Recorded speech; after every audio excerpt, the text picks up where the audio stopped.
What's up? Welcome in. You know the drill. Give yourselves that collective pat on the back. You made it to freaking Friday before another packed sports weekend.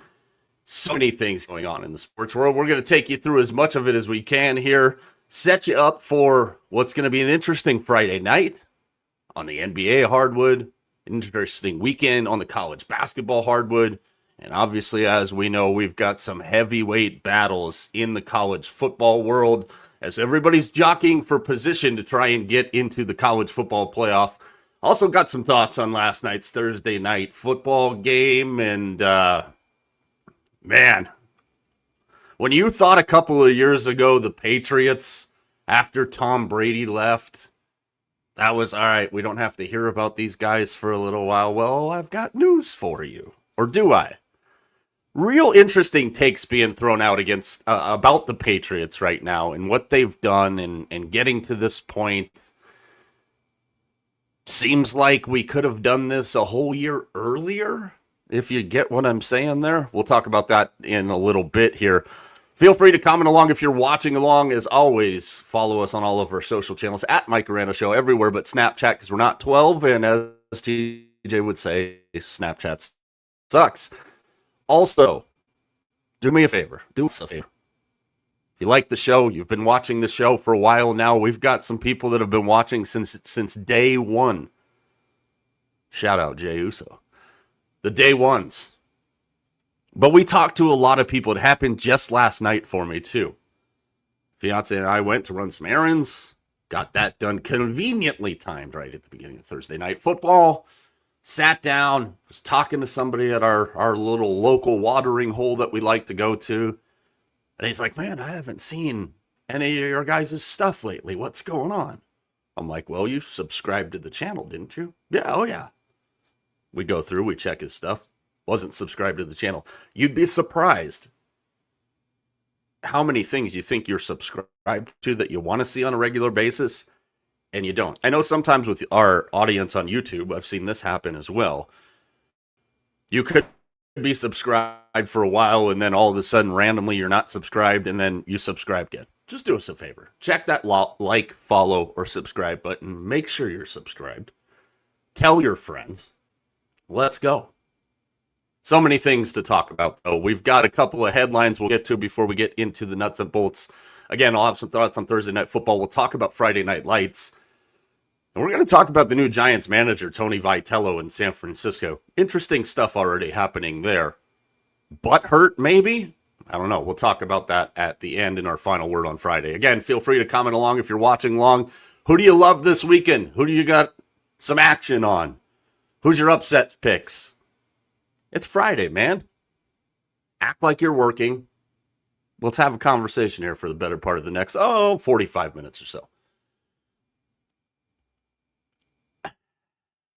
I don't even know. I feel like we have to do this every year, and I'm kind of tired of having to do this every year. But yet, here we are. Shohei Ohtani and Aaron Judge named MVPs of their respective leagues for back-to-back seasons yesterday. And I mentioned this on yesterday's program before T jumped into the mix. Let's not sit here and question and discount the metrics of Aaron Judge for a fantastic season because you wanted Cal Raleigh to win. On the flip side, let's not attack Cal Raleigh's metrics the other way around. Could you have picked either guy? Yes. But here's that annual reminder for people, and I don't think baseball does themselves any favors in waiting as long as they do. And maybe because we have the same damn conversation and people upset about it every single year, hey, just maybe we can change it up. The MVP is decided on before the postseason starts, as is the Cy Young, as is everything else. It had nothing to do with the Mariners almost getting to the World Series. It was already done and decided. They just hold the announcement. I like what the NBA does. They typically do it earlier. They don't help themselves either. When the season's over and we've got these 3 or 4 days right after the season, the regular season, that's when we should be announcing these awards, because it's never fails every year. Oh, what did Aaron Judge do in the playoffs? The MVP is a regular season award. And I feel like we shouldn't have to keep saying that, but here we are again. Judge finishes about 20 points higher than Cal Raleigh. Jose Ramirez, one of the more undersung, underappreciated players in all of baseball, he finished third, a distant third. Do you think Jose Ramirez cares today?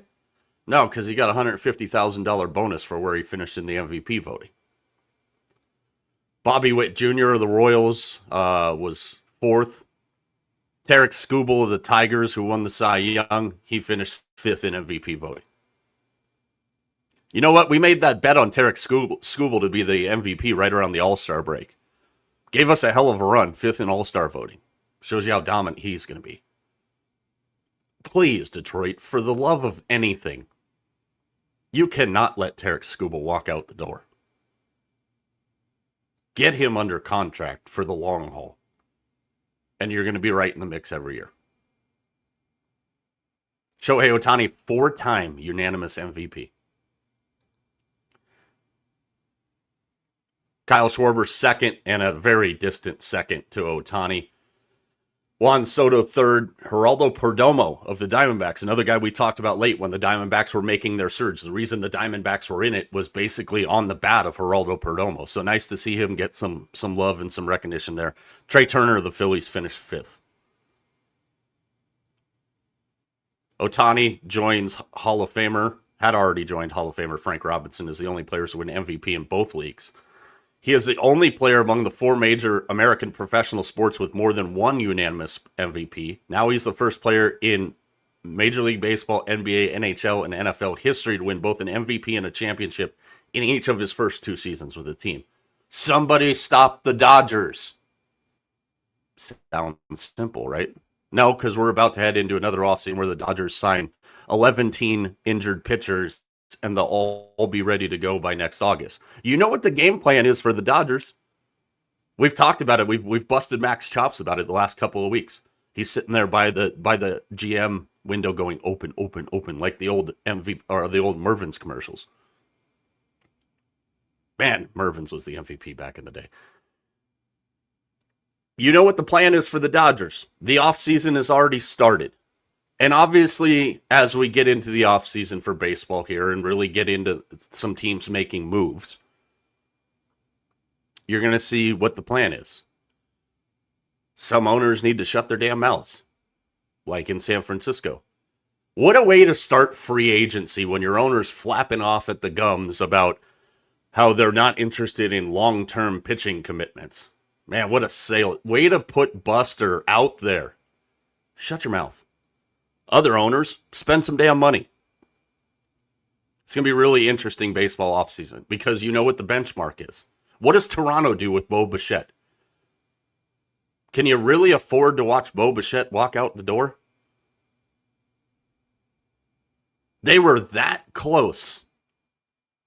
Had several opportunities, especially in Game 7, to be America's team from Toronto and beat the Dodgers. They're right there. How can you let Bo Bichette walk out the door? And I think what we're going to see in the offseason here is we're going to be in a holding pattern because of Kyle Tucker. We're going to be in a holding pattern because of Kyle Schwarber. Apparently, Kyles are going to make us wait here. I'm going to give you a little insider tip prediction. I think Kyle Schwarber goes to the Red Sox. Alex Bregman. So we've got all these guys out here that are on the top side of this. that are going to slow this down. And then everybody will react and sign accordingly. Obviously, again, the two biggest fish would be, from a bat standpoint, Kyle Tucker, Kyle Schwarber, Alex Bregman. JT Realmuto is an interesting one. The Phillies are an interesting one in general. Do they finally blow this entire thing up and go, we've got Turner, we've got Harper? I think you're going to see a completely different outfield in Philadelphia this year, that's for sure. Vegas Mac checking in. Another one on his wish list.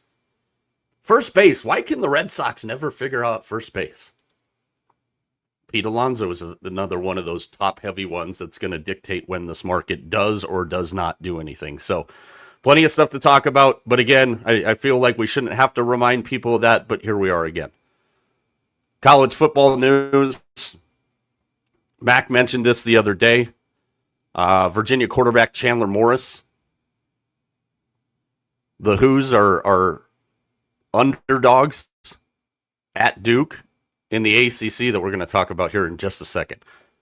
But Chandler Morris is progressing towards a return to play on Saturday, according to ESPN's Pete Thamel.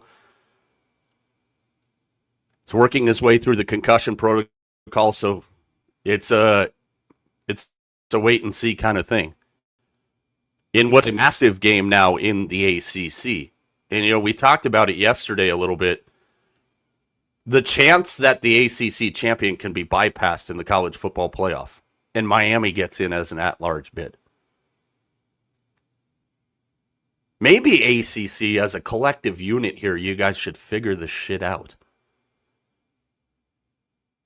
Max said it the other day. The ACC seemingly screws up everything at the end of the year. Remember when Florida State got, quote, jobbed a couple of years ago? And they cried about it the entire offseason just to continue to suck? We're in the same position in the ACC. The ACC is going to make a mess and a mockery. It's a Travis mockery of what's going down right now. So, plenty of stuff to keep our eyes on there. I want to go into the NBA off the top here before we get into last night's game. And, the NBA All-Star format is something that has continually been talked about. This year, we've got a new format. 3-team round-robin tournament, 2 U.S. teams and 1 international team. Each of the 3 teams will play each other in 12-minute games, with the top 2 teams advancing to the championship game.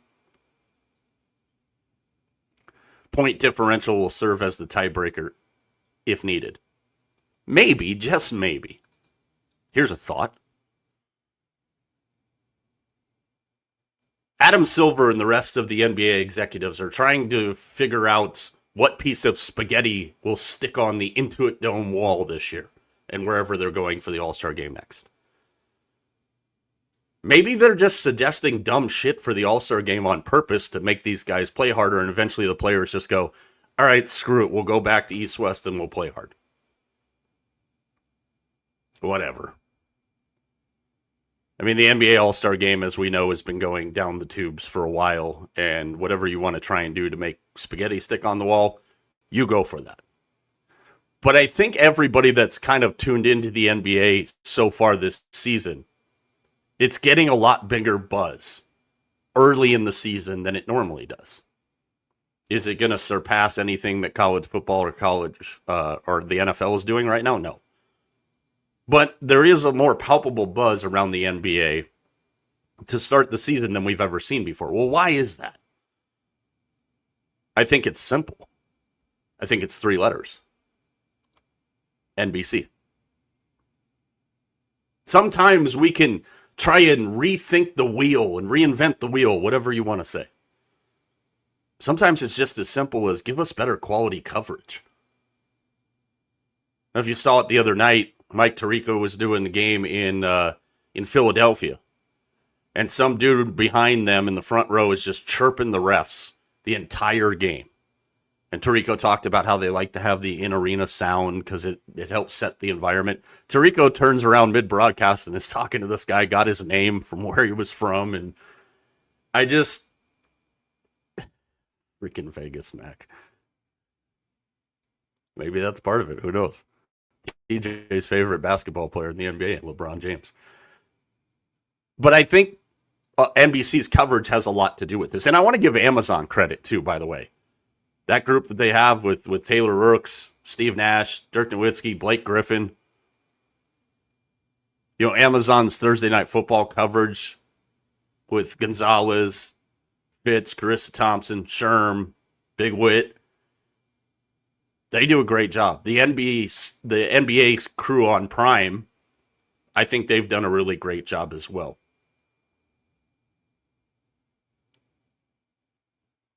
The NBA on NBC studio show, Maria Taylor.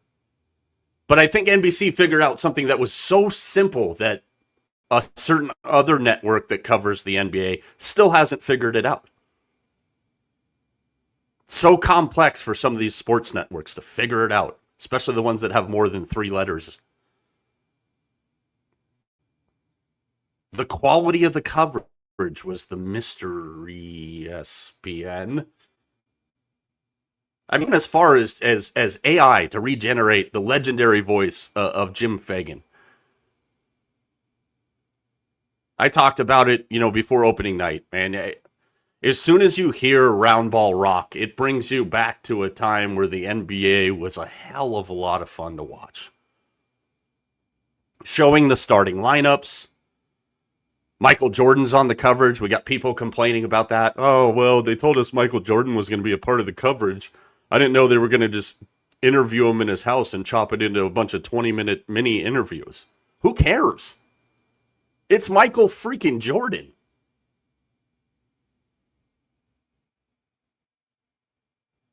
If you thought he was going to be Wayne Gretzky on the NHL on TNT desk, you're fooling yourself. The guy who stayed out of the media for his entire career. And if you saw the first of the cut up 2-hour interviews, giving back to the game. But again, people just want to complain about everything. He was never going to be Gretzky pre and post game desk. That was never something they were going to get out of him. But insights from the greatest to ever play the game, if you're complaining about that, maybe you just don't like basketball. The way that NBC is focusing on the product and delivering the product to the table, I think has brought a lot of people back to watching it. Again, are they going to outdraw the college football and the NFL right now? No, but I think it's really cool that they've got some buzz here early on in the season. Billy V checking in. Yeah, I don't think there's any doubt about it. Joker is the best player in the world. Period. Plus, he's a freaking character, man. I love that guy. Talking about the beards and Valachunas starting the beards, and Joker's like, oh, we all want to have beards. We have wannabe beards. I could listen. I want that guy mic'd up for every game. You want to talk about enhancing coverage? Let me listen to the musings of Nikola Jokic every single game.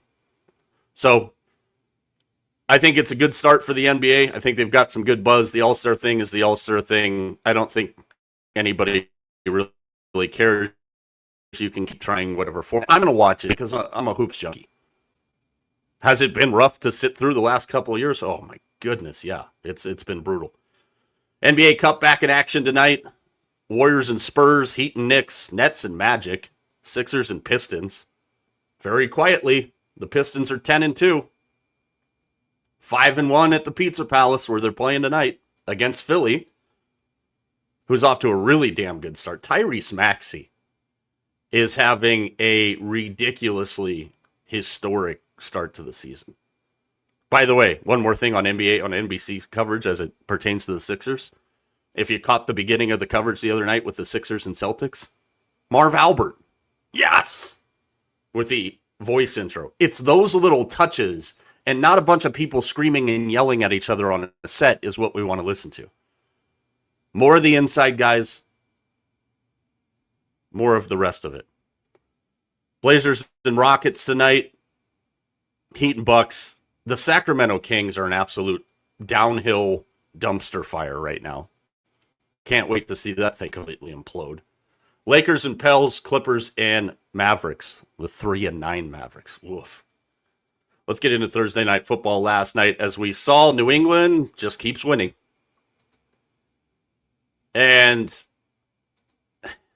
there's a couple of different layers to this game. They get to win 27-14. What was the spread? 12.5? Kind of funny. Drake May, 25 of 34, 281, 1 touchdown. Stephon Diggs continues to be that guy for New England. 9 catches, $105 last night. I thought the Jets played pretty well, to be honest with you.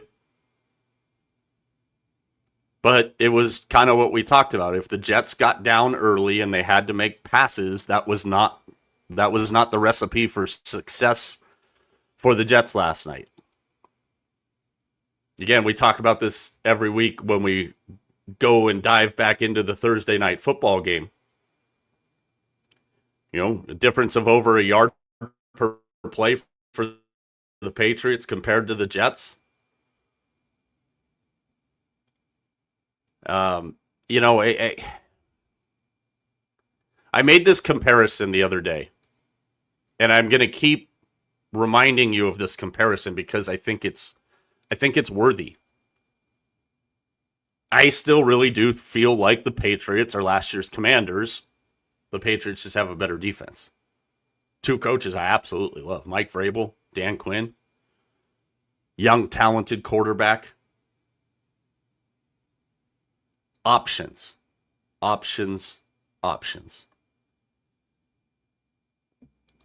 really kind of getting soured on awards. Because we're going to deal with this with Mr. May here. And I think he deserves to be in the conversation. I really do. I'm going to throw out 2 existing quarterbacks and 2 of the more talented young quarterbacks in the league. And let's see if you get this comparison here. Justin Herbert and Lamar Jackson. Drake May and Jaden Daniels. If you compare either way you want to match those up, whether it's Herbert and Daniels, May and Jackson, or vice versa, let's pump the brakes just a little bit here. He does. He's playing absolutely poised right now. And I think that's the important thing to remember. It's cool to see what he's doing. But let's call the reality of the situation what it is. We've talked about the level of play in the NFL and how we've got so many teams at that 8-2, 9-2, 7-3, 6-3 kind of mark there. There's a lot of teams in the mix. The Patriots are just as likely as anyone right now to get bounced right away because the talent level across the league, I think, is pretty even right now. What New England's doing with Drake May and Mike Vrabel, just when we thought we were done with the Patriots being a dynastic kind of power when Tom Brady left. This Patriots group isn't there yet, but Mike Vrabel ain't going anywhere, neither is Drake May. Is this year the year for the Patriots that they pull a Lions? Where they get all the way to the AFC Championship game.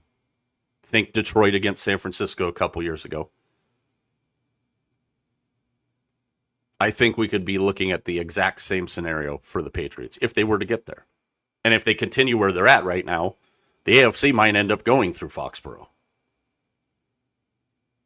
But don't be surprised if the playoffs are too big of a moment.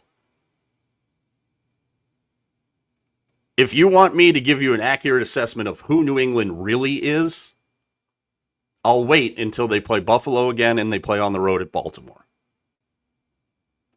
Because Baltimore will bring it. Because Baltimore is in a Notre Dame scenario right now. Got to basically win out. For the Ravens, with the Steelers where they're at, they don't have to win out, but they're going to have to go on one of those kind of runs.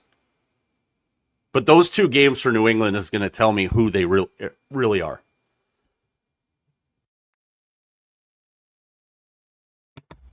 Ugh. Good old allergies at this time of year. Gotta love it. That's where I'm going to reserve judgment on the Pats. When we want to compare Drake May and what he's doing to other quarterbacks, you can't argue with it.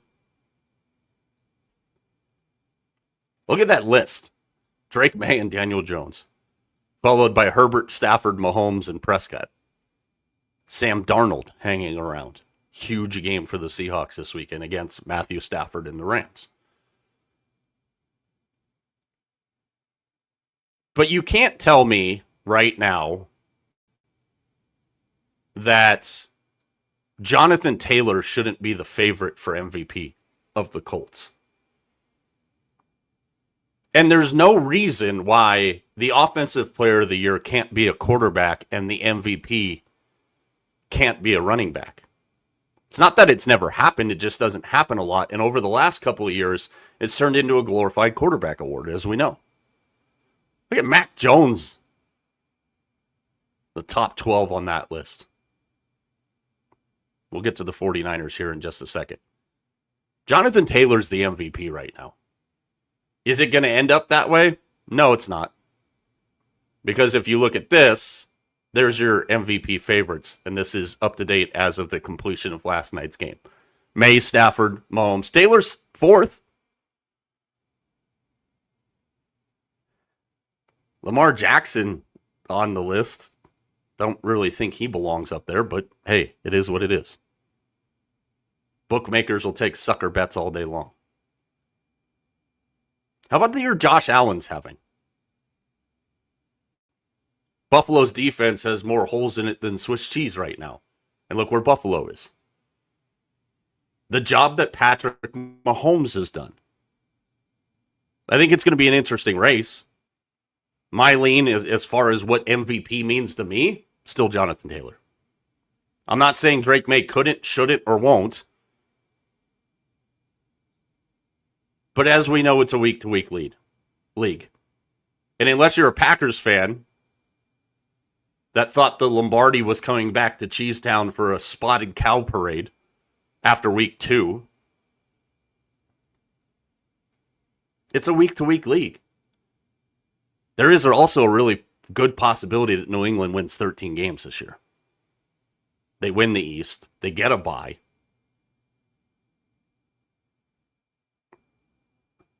But I kind of get this sense with New England right now where we need to pump the brakes. Much like the Colts, the Chargers, the Packers that I mentioned, the paper champions already. We've had 3 different Super Bowl winners already this season on paper. In 2 weeks, it could be past midnight for Cinderella.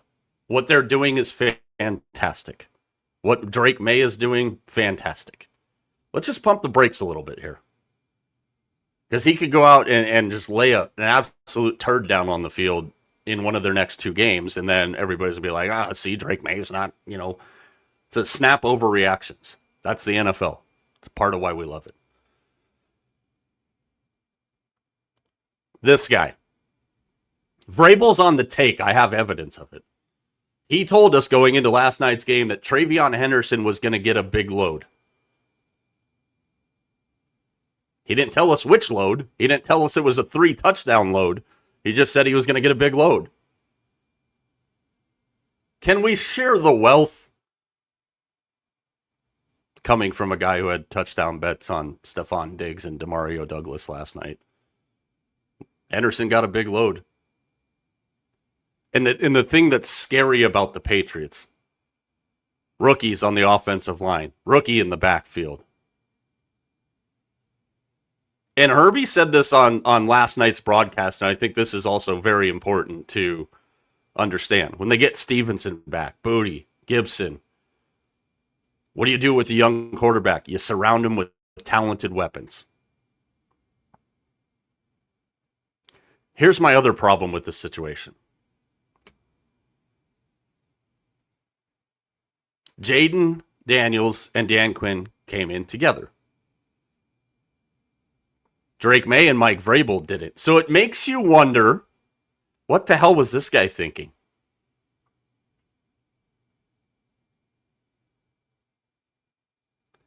The Patriots realized the hard way last year that May and Mayo don't make a great lobster roll. But you're the New England Patriots. And again, don't quote me on the exact timetable of events here. The general thought is you're the New England Patriots. And Mike Vrabel was available. And you went with Gerard Mayo? You couldn't have went to Tennessee and said, we want Vrabel. What is it going to take? It ended up working out okay for him, but what the hell was Kraft thinking? What the hell were the Patriots thinking? The second we knew Belichick was going to be gone, everybody said Mike Vrabel. And we waited a year. Could the Patriots have done this last year? Probably not. They had holes on that offensive line. They had holes all over the field on that team. Just kind of interesting, though.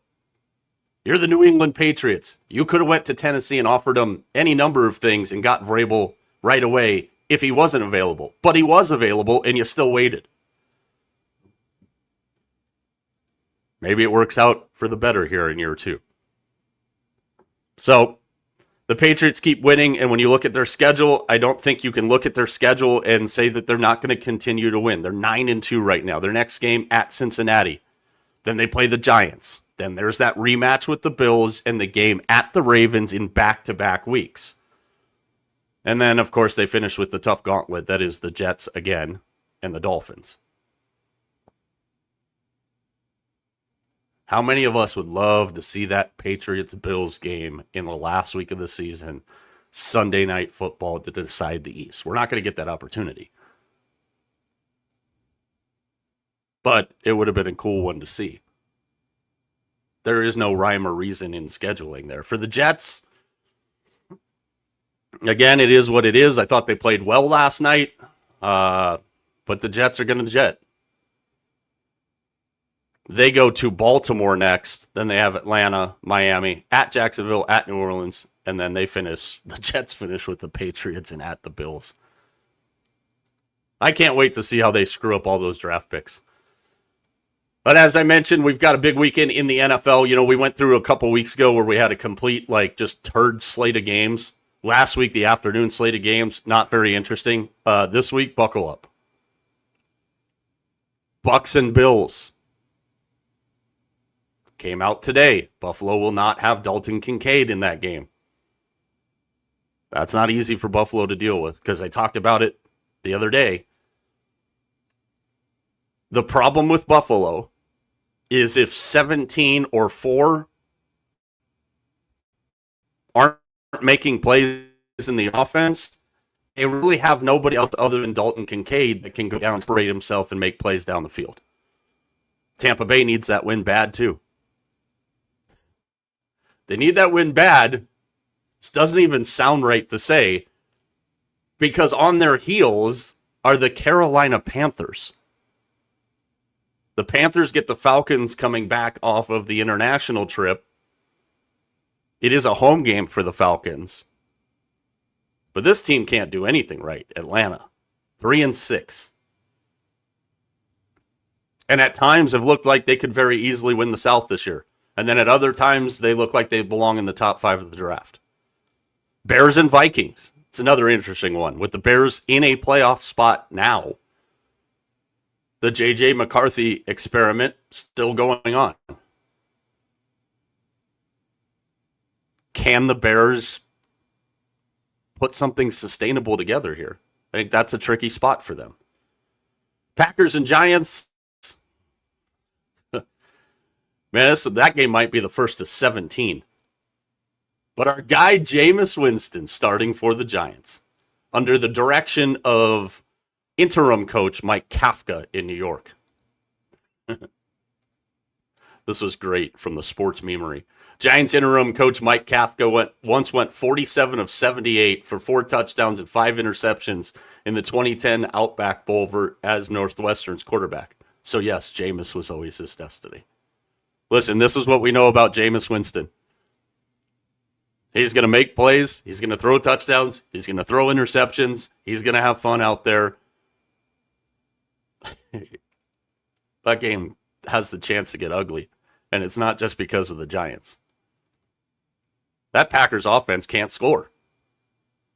As T likes to say, they couldn't score on Fifth Avenue with a fistful of 50s. Mentioned it, Seahawks and Rams. Matt Stafford undefeated as a Ram against the Seahawks. Mike McDonald, one road loss in his tenure as the Seahawks coach. Seattle, the pressure that they get on quarterbacks without blitzing. One of the lowest blitz percentages in the league. One of the highest pressure rates in the league. That game is going to be an absolute freaking battle. Right now, the line's still sitting at 3.5 for the Rams. You know which side of that I'm on. Chiefs and Broncos. I'm telling you,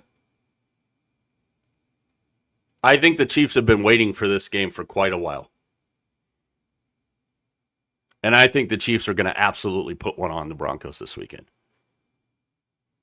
Broncos offense, as we've seen, talk about Jekyll and Hyde like the Falcons. Broncos offense, Jekyll and Hyde. And outside of last night's result, the Broncos tied for the best record in the league. This is mind-blowing. They also lead the league in punts. Those two things don't go together. What does that tell you? Obviously, Denver has a really damn good defense, as we know. Defensive coordinator for Kansas City, pretty good at figuring out how to put quarterbacks, especially young ones, in bad positions.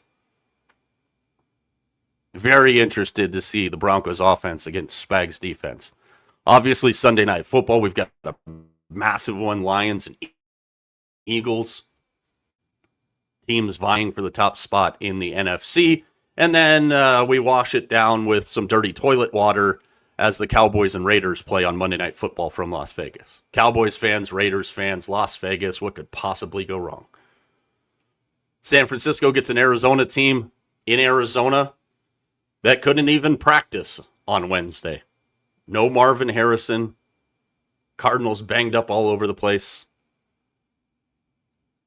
And for the 49ers, finally, BCB back in the fold. Brock Purdy will return for the 49ers against the Cardinals on Sunday. What does that do? Well, the second he throws an incompletion, the real Niner fans are going to, where's Mac Jones? Listen, Mac Jones, the reason they signed him to be a backup was for exactly what he's done.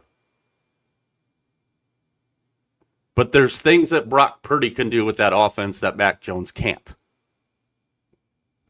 The 49ers in prime position to get to 10-4, which would be the first game coming out of their bye week.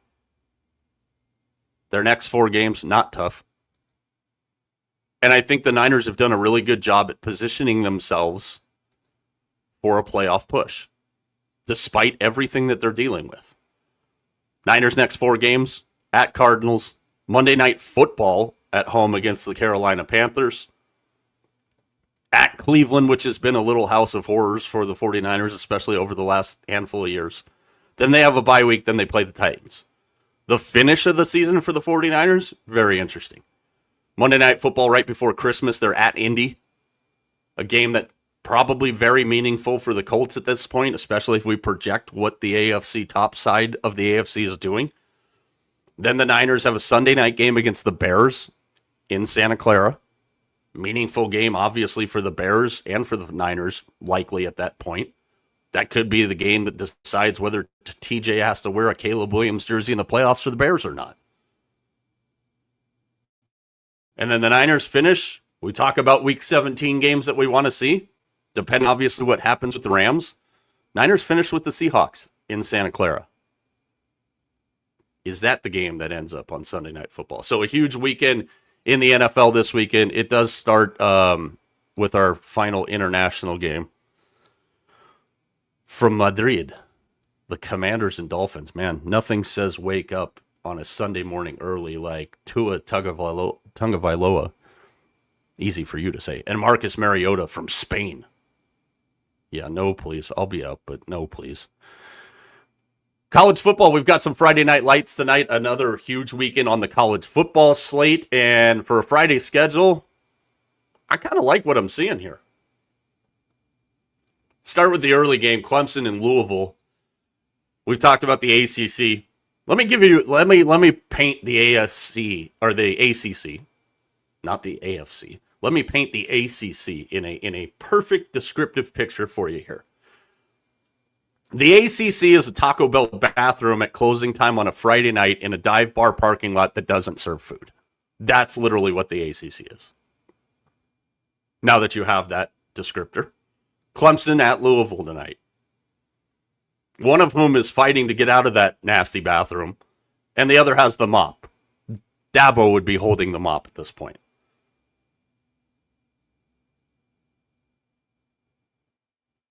Is Louisville actually any good? Or did we think Louisville was good because they beat a Miami team that we thought was better than they actually were? Is Georgia Tech clearly the best team in the ACC? I think so. And depending on what happens here over the next couple of weeks, it's very likely that Georgia Tech ends up in the ACC title game. Georgia Tech winning the ACC would get them into the college football playoff. Duke winning the ACC, maybe that opens some doors for some chaos. But Dabo's going to love tonight's game. You know why? Because it's a classic Dabo Swinney game. Bring your own guts. Could Clemson actually win this game tonight? With the way the ACC is, I wouldn't put it past them. And what's the motivation for Clemson at this point? Well, they need to win this one to finish 500 in ACC play. They also need to win 2 of the next 3 to become bowl eligible for the 21st straight season. And I'll say this, Cade Klubnik has played a lot better lately. He is dealing with an ankle injury. He is dealing with a quad injury. So limited mobility there for Cade Klubnik. Louisville's without their stud running back, Isaac Brown. And Louisville has plenty of things to play for here. Looking to get to the ACC title game for the second time in 3 years under Jeff Brom, who is about to sign a new extension. So those of you that have him on your short list for college football openings, take that for what you will. Clemson's 8-1 versus Louisville under Dabo Swinney.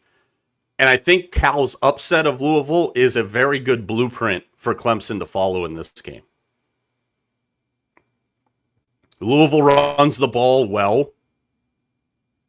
And if you saw the second half for Clemson against North Florida Community College, a.k.a. Florida State, Clemson couldn't stop the run in the second half. Florida State just didn't have enough time. To me, this game is a virtual kind of put it on a tee for me kind of game. I think the limited mobility of Klubnik. Louisville doesn't ask Miller Moss to do a lot of stuff. And again, they're without their stud running back tonight. I think this clock moves a lot, and I like the under. So under 51.5 is how we're going to play that one. Let's go to my boy. My guy, Dan Lanning and the Ducks at home tonight against Minnesota. Always an interesting team to try and get a feel on. PJ Fleck's done a hell of a job in Minnesota. I don't think anybody gives him credit for what he's been able to put together there. But let's focus on the Oregon side here just for a second. We saw them lose to Indiana. They came back, they pounded Rutgers. They beat Wisconsin, sluggish, ugly, nasty, poor weather game. Didn't look great. Didn't look like the high-flying Ducks. Didn't look like basketball on grass, whatever analogy you want to use. And then they got the gritty win at Iowa, again, in kind of shitty weather conditions. I love PJ Fleck. I love what he's done there. But Minnesota's not, never will be, never has been Oregon. And we talked about Oregon and their positioning and a lot of talk in this offseason about Oregon's focus on peaking at the right time because of what happened to them last year. It's a Friday night. It's Autzen. It's November. Going to be cold. Little bit of weather in the forecast. Doesn't look like anything that Oregon's been dealing with over their past couple of games. But I think the key here is the help that Oregon's going to get from Iowa to put themselves in a position where maybe they don't even get to the Big Ten title game. But if Oregon runs the table out the rest of the year, you're not going to not put them in the playoffs. I know a lot of people think that Washington game in Seattle is a game that Oregon's going to lose. You're overvaluing that Washington team. And I love DeMond Williams, but, I mean, they just went to Camp Randall and lost to Wisconsin. Wisconsin's not Oregon. Oregon runs the table. They're going to the college football playoff without playing in the Big Ten championship game. They'll come in rested with a home game at Autzen. I don't think you could draw that up at the beginning of the season any better if you were Dan Lanning. I think Oregon wins out. I think they get a home game in the first round of the college football playoffs. And I think Oregon is ready to pull the ripcord, and it's been a little while. So in that game, I'm going to go over. So under in the Louisville game against Clemson, under 51.5. Over 44.5 in the Oregon-Minnesota game. I did see before we started the show today that number has actually dropped to an even 44, and there is one book, I don't know if it's still out there, but it's 43.5. I think that game goes comfortably over. So, as we know, again, there's some really big tilts this weekend. A Florida Gator fans Super Bowl, if you will. They play at Oxford against Ole Miss. What a way to ensure that you can get Lane Kiffin by beating them and knocking them out of the college football playoff. No, I don't think that's going to happen. Line is down to 11.5 now. And a lot of Ole Miss's conference games have been single-score games. Something to keep in mind. Wisco's at Indiana, South Carolina, Texas A&M. Obviously, the big one in the morning is Notre Dame at Pitt. Huge game for Pitt. Vegas Mac's going to be all over what he calls the best uniforms in college football. We love Vegas Mac. It's not for his uniform fashion taste at times. They're blue and yellow, Mac. My grade school had blue and yellow uniforms that look cooler than that. Michigan and Northwestern from Wrigley Field. Arizona and Cincinnati. And then we get into some of the big ones. Oklahoma at Alabama. That's in the middle of the day from Bryant Denny. Georgia Tech's Chestnut Hill, Boston College. The red bandana game, as Mac talked about the other day. Always a cool scene. Iowa and USC from the Coliseum. USC's got a game coming up here against Oregon. Virginia at Duke. Again, Duke, a home favorite of over number 19, Virginia. Tennessee, a tough tune-up here in the SEC Cupcake Weekend against New Mexico State. UCLA and Ohio State. Oof. TCU, BYU. Late night game. Sneaky good game. Interested to see how BYU comes back. And then obviously Texas at Georgia. Just when we thought the Longhorns were gone, they're 4-1 in the SEC. A lot of people leaning on the Texas side, plus 6.5 here. I think it's going to be an interesting game. I can't say I agree with that. I'm on the other side. I got Texas -6. So we're loaded up, man.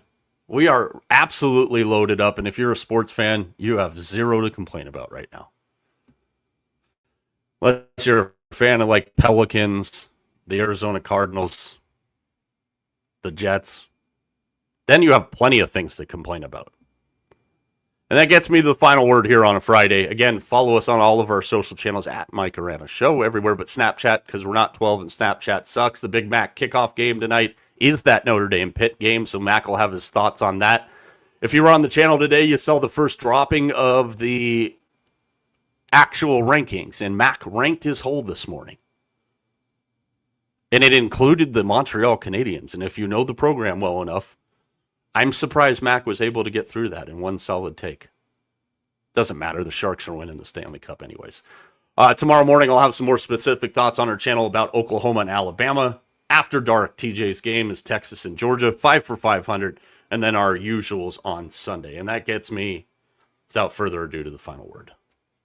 Tony Vitello, the old manager of the Tennessee Volunteers, now the manager of the San Francisco Giants, and apparently Joe Madden wasn't very happy about it.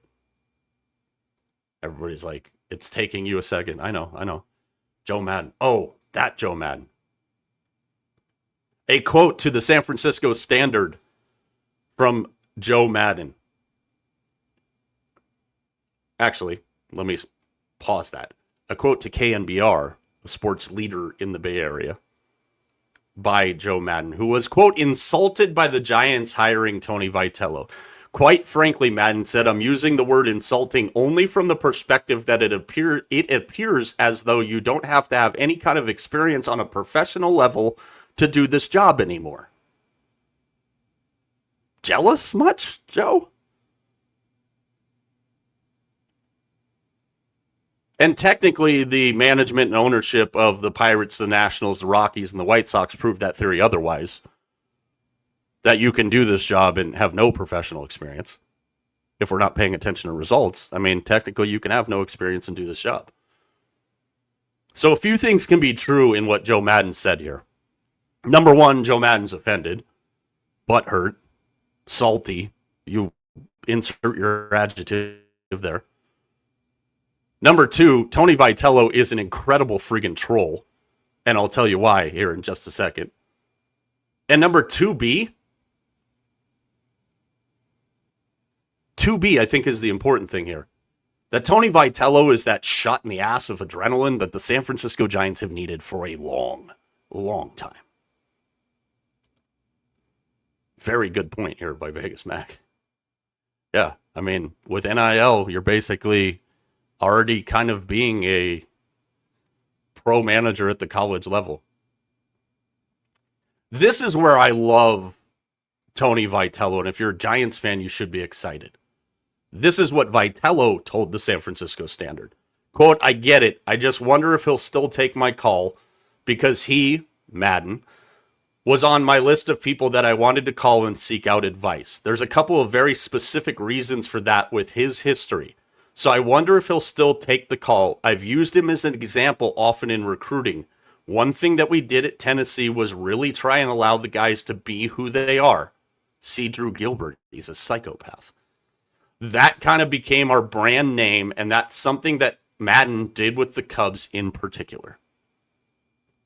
So here comes Tony Vitello trying to make a name for himself in Major League Baseball. Here comes a gatekeeper, and that's where I'm getting with this. In Joe Madden saying, well, apparently you don't have to have any professional experience to do this job. Do I think Tony Vitello's being sincere in what he said there? Oh, I absolutely think he is. I also think there's a little bit of a troll element to Tony Vitello. And both things are great for the Giants. As long as their owner shuts the hell up and stays out of the baseball business. Joe Madden does what traditionalists do in all walks of life, not just sports. But I'll keep it to the sports fans example here. Buster Posey's Giants will have an attitude. They're going to have a grit. They're going to have a toughness that's been needed there and has been gone since that Dell computer tech support nerd and his hand-picked GQ wannabe supermodel, I'm talking about Kapler and Farhan Zaidi, had control. Congrats, single ladies in the Bay Area. The Giants essentially traded, and by trade I mean shit-canned, Farhan, Melvin, and GQ Gabe for Buster Posey and Tony Vitello. Single ladies in San Francisco. He's basically Gabe Kapler, but Vitello can actually manage. But we see this a lot.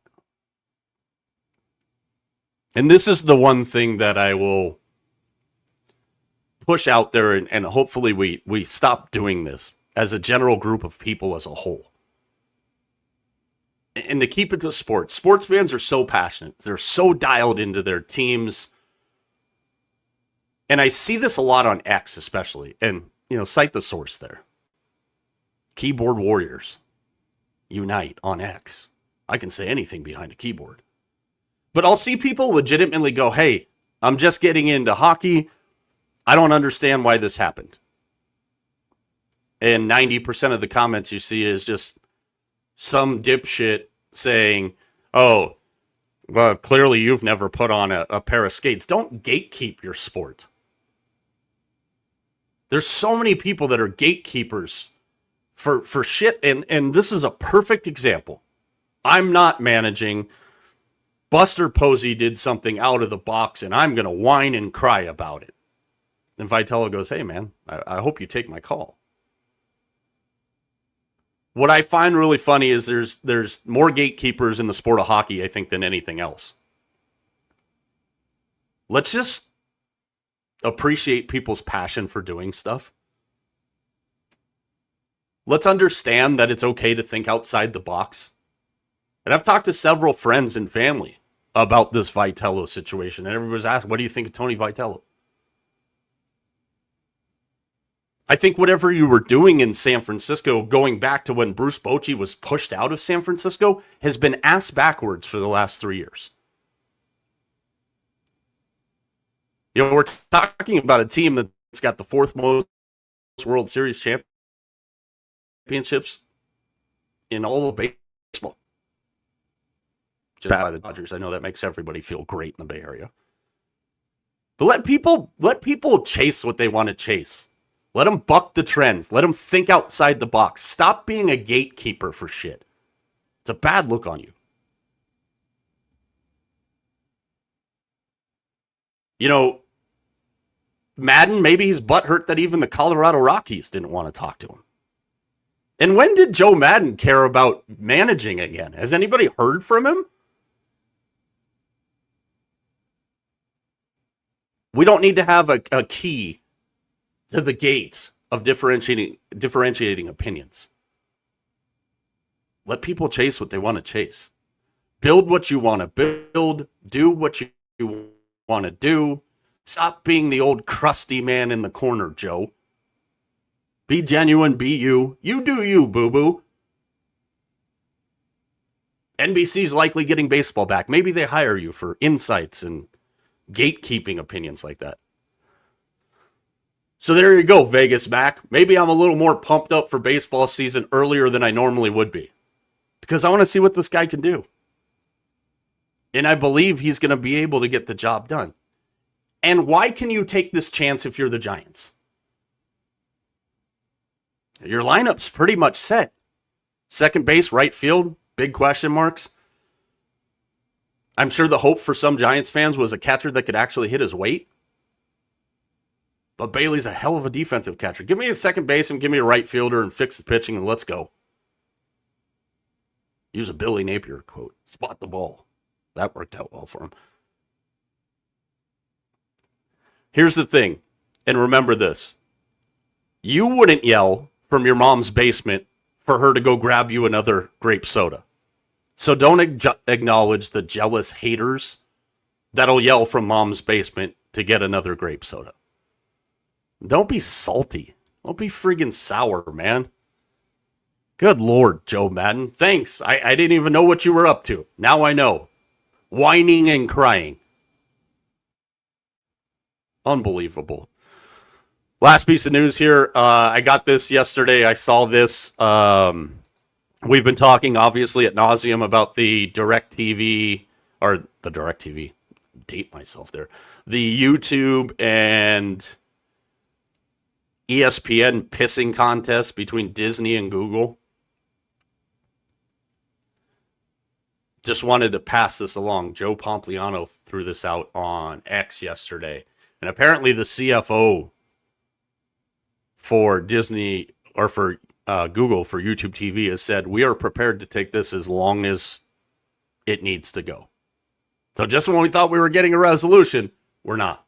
Make sure you do yourself a favor. Go in and redeem that $20 credit that they offered you for the temporary inconvenience, which now looks like we might be looking at temporary months of inconvenience, pissing sports fans off everywhere. What's a great way to gatekeep your sport? Pissing contests in boardrooms. Looks like we're headed to another weekend of trying to scramble to watch everything, and it sucks because it's a loaded weekend. So again, our stuff on our social channels throughout the weekend.